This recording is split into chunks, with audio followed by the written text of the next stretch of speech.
Today, I'm going to explain the American drama thriller film called Before I Wake. Spoilers ahead. Watch out and take care. It is midnight when a grown man slowly enters a little kid's room. He points a gun at the sleeping child. He seems to be nervous and apologizes to him, calling him Cody. A sudden commotion makes him pull the trigger. The gunfire awakens Cody. The man breaks down in tears and apologizes to him. Cut to a few months later, a couple named Jessie and Mark have been approved as foster parents. They sit across Natalie, a worker at the foster care. She tells them about an 8-year-old boy named Cody. Cody's father was never around, and his mother died when he was only 3. Cody has not had many good experiences in the foster care system. His former foster parents had abandoned him, leaving him to live alone for about a month before he was rescued. He has sleep issues, but he is resilient and smart. Natalie thinks he would be perfect for the Hobsons to foster. Having found the perfect kid for them, the Hobsons return home happily that day. Their young son, Shawn, had died by accidentally drowning in a bathtub. This had a huge impact on the couple, but now they are ready to welcome a new member to their family. At home, they redecorate the house to make it fit for Cody. Mark takes down every picture of Shawn from the walls and only leaves their family picture. He also sets an extra handle on the wall beside the bathtub. Later that day, Jessie tells her self-help group about their decision to foster Cody. Everyone there is happy for her. Jessie has had trouble sleeping since Shawn's death. The next day, the couple impatiently waits for Cody to arrive. Natalie's car parks in their driveway and they rush to see Cody. He wishes the couple a good morning. He brings with him a box that Mark helps him carry inside. As Cody is looking around the house, the family picture with Shawn seems to have caught his eyes. He stares at it, as Mark tells him about his collection of games. The adults then take him to his new room which he loves. Especially the curtains with butterflies on them. Natalie tells them that Cody likes to collect butterflies as a hobby. Later that night, the couple tuck Cody to bed. But after they leave, Cody sits up and opens the box that he brought with him. Inside is a can of soda and a book about butterflies. He sips on the soda and starts reading the book under the blanket using a torchlight. He doesn't sleep at all. The following day is his first day at school. That day at school, Cody meets Annie and befriends her. Jessie is folding Cody's laundry that day when she finds his secret box. Inside is his book about butterflies, several cans of soda, and a bottle of stimulants. When she tucks him to bed at night, she asks him about the box. According to him, the stimulants and cans of soda are to help him not fall asleep. He adds that when he falls asleep, the canker man comes. Thinking that the child just has nightmares, Jessie dismisses it. She tells him that the man will go away with little reasoning. However, Cody believes that the canker man ate his mother and is always with him. Jessie puts him to bed and goes to Mark in their living room. She feels sorry for going through Cody's box. She feels like she has invaded his privacy, but Mark assures her it is for his own good. Sometime later, they are watching a movie together. Then all of a sudden, several butterflies fly into the room. They look holographic. The couple is beyond surprised to see this many at once. Mark captures one in a jar for Cody, while Jessie closes the windows. As the windows close, all of the butterflies disappear. The couple is left stunned. Jessie has a hard time falling asleep that night. She goes down to the kitchen where she hears an odd noise. She looks around to see if there is an intruder. Suddenly, Shawn appears in the dark living room. Jessie is in shock. A glass falls from her hand and breaks. When she looks up again, Shawn is gone.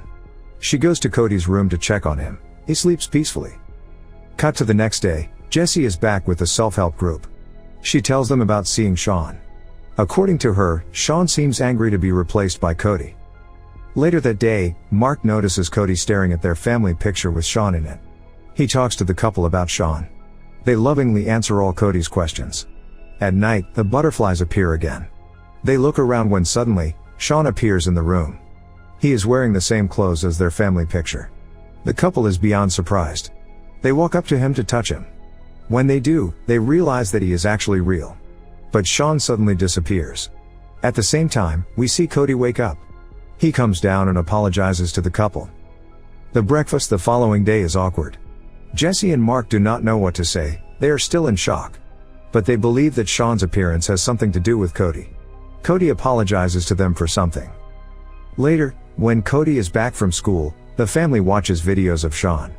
It is a Christmas video and all 3 of them look very happy in it. That night after Cody falls asleep, Mark and Jessie stay in the living room. Suddenly, the room lights up with Christmas lights, and a Christmas tree appears too. Just then, Shawn appears wearing the clothes he did in the video. The video has come to life. Mark and Jessie are left speechless. They finally realize that Cody is blessed with supernatural power. All of his dreams come to life while he sleeps. However, when he wakes up, the dream vanishes. Cut to the next day, Cody draws a figure of a man and proceeds to scribble over it. He tells Annie that it is the Canker Man. Sometimes when Cody scribbles over him, it keeps the man away. Jessie puts the pictures of Shawn back for Cody to see. She wants to meet her dead son again. However, Mark is not fond of the idea.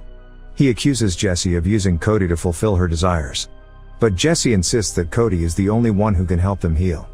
Irritated, Mark puts the photo frames away. The next day, Cody brings a butterfly trapped in a jar to school. But his bully, Tate, breaks it. Cody has been staying up all night in fear of the Canker Man, so he almost falls asleep in the class. During the lunch break, he gets permission to rest in the class for a while. He is alone there when he falls asleep. Cody dreams of the Canker Man. Cody's blessing is also a curse. Along with his dreams, his nightmares are real too. As Cody sleeps, his bully enters the classroom and faces the Canker Man. Annie sees the Canker Man indulge Tate and yells in fear.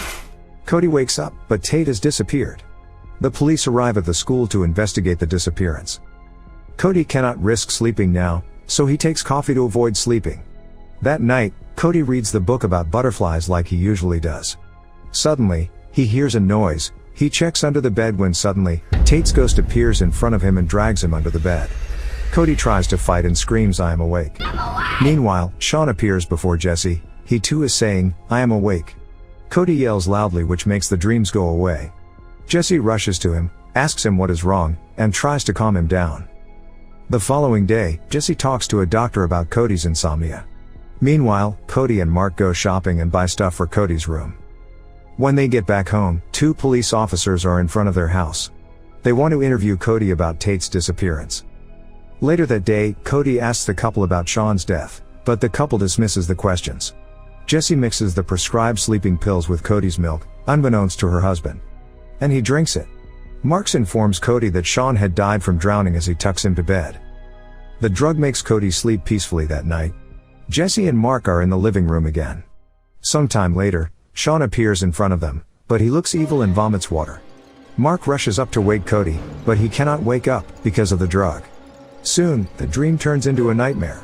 A tall creature appears in front of Jessie in the living room. She runs to Cody's room and locks the door. Mark is worried about Cody not waking up. Just then, Jessie confesses to have drugged him. She watches in horror as the creature devours Mark. Suddenly, she falls unconscious. She wakes up in the morning to Cody calling 911. Mark is nowhere to be found. It is as if he has disappeared into thin air. The police arrive at the scene and accuse Jessie of drugging the kid. They believe that Jessie and Mark are abusing Cody, so they take him away, as Jessie cries for them to stop. Jessie then goes to Natalie, but she too accuses her of child abuse and tells her to go away. However, Jessie notices Cody's file on her desk and manages to steal it. Through the file, she finds out about a man named Whelan Young. He is the father of the second family Cody was fostered by. She goes to see him. Young tells her that he and his wife fostered Cody for 15 months before his dream swallowed his wife too. He was so angry at Cody that he almost killed him. This is the scene we saw at the beginning of the film. He then asks her to kill Cody so that no others can be victims of his nightmares, but Jessie refuses. From the file, she also finds Cody's mother's information and her hospital reports. She decides to go to the hospital and investigate further. The hospital provides her with her mother's belongings. It consists of a pillow shaped like a butterfly in her journal. Reading the journal and the reports, Jessie finds the secret about the Canker Man's existence. She then goes to the orphanage Cody is staying at with the pillow. Cody hasn't slept for several nights, so his caretakers are worried about him. Unknown about the Canker Man, they give him a tranquilizer to help him sleep. Cody dreams of the man that night as well. When Jessie walks into the building, she sees several nightmares in every room. First, she is startled by a flutter of black moths, then she sees Shawn drowning in the bathtub. Next, she sees a horrifying looking woman twist Cody's head. Lastly, she sees Mark appears in front of her. Scared, she closes the door to that room. She finally reaches Cody's room. The Canker Man runs towards her to attack her, but instead of running away, she shows him the butterfly pillow. The Canker Man stops when he sees it. Jessie slowly hugs the man. As she does that, the man turns into Cody, who then disappears. Jessie picks a sleeping Cody up and takes him outside. Natalie has been indulged by the canker man and comes back to life. She sees Jessie take him away, but lets her. They see several beautiful butterflies flying in the hallway. His nightmare has changed into a magical dream. Cut to the next day, Jessie tells Cody that his mother's name was Andrea and that she died of pancreatic cancer. Andrea had found out about Cody's gift when he was little. She has written it in her journal. But when Cody was just 3, Andrea was diagnosed with cancer. Cody had seen his mother on the verge of death, battling cancer. She was thin and bald at that time. Since he was too young to recognize her as his mother, his little mind made up that it was the canker man. He was told that cancer had taken his mother away. With time, he made up the canker man, so he believed that he took her away. This began his nightmares. Now that Cody knows that the canker man is not real, Jessie believes that his nightmare will not come back. However, Mark and other people that the canker man had taken still haven't come back. Jessie believes that as Cody learns to control his power, there might be a possibility of them coming back. Cody thanks Jessie for bringing him home and calls her mom. He begins to learn how to control his magical gift. Subscribe for more videos like this, turn on notifications, and leave a like to help the channel out. Thank you for watching.